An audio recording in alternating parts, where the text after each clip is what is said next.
Hi my dear friends, this is SS creative styles. ఈరోజు మనం మన కుకింగ్లో విడిగిపోయిన పాలల్లో నుంచి వచ్చే నీళ్ళని వేస్ట్ చేయకుండా ఎలా వాడుకోవాలో చూద్దాం.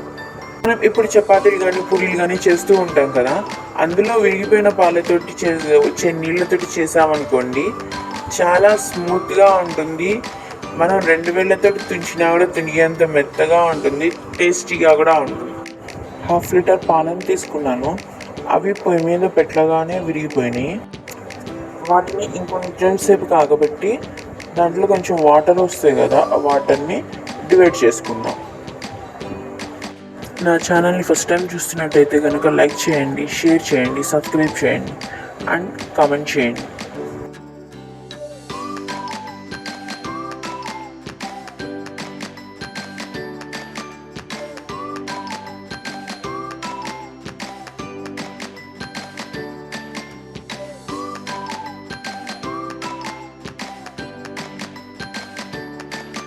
చూడండి ఫ్రెండ్స్, దాంట్లో ఉన్న మొత్తం వాటర్ బయటకు వచ్చేసినాయి. పాలు విరిగంగా వచ్చిన వాటర్ ఉన్నాయి కదా, వాటితోటి ఇప్పుడు మనం చపాతీ పిండిని కలుపుదాం. వాటర్ని మనం వేరు చేసుకుందాం. సో దాంట్లో వచ్చే వాటర్ ఉంటాయి కదా, దాంతో చపాతీ పిండి కలపటం వల్ల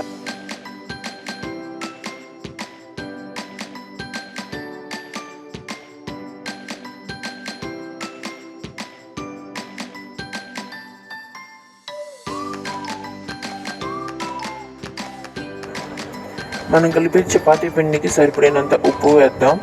ఆ వాటర్కి సరిపడినంత పిండితోటి చపాతీ పిండిని కలుపుదాం. నేనైతే గోధుమ పిండి తీసుకున్నాను, మీ ఇష్టం, మీరు మైదా పిండి కావాలనుకున్నా కలుపుకోవచ్చు.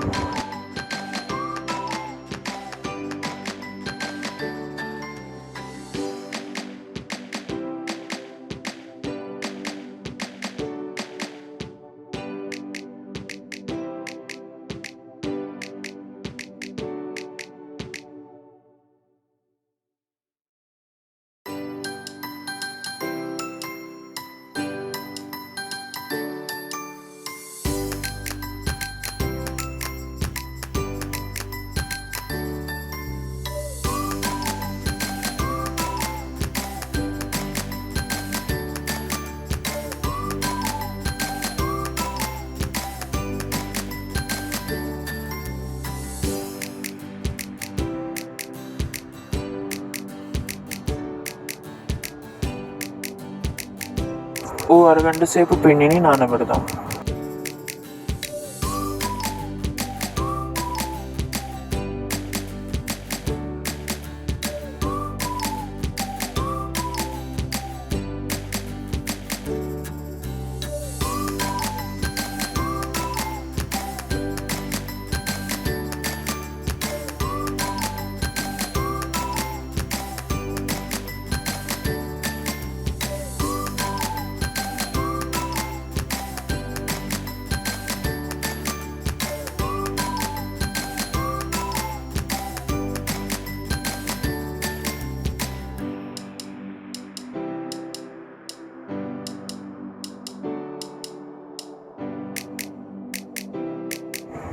ఎంతో టేస్టీగా ఉండే చపాతీలు రెడీ.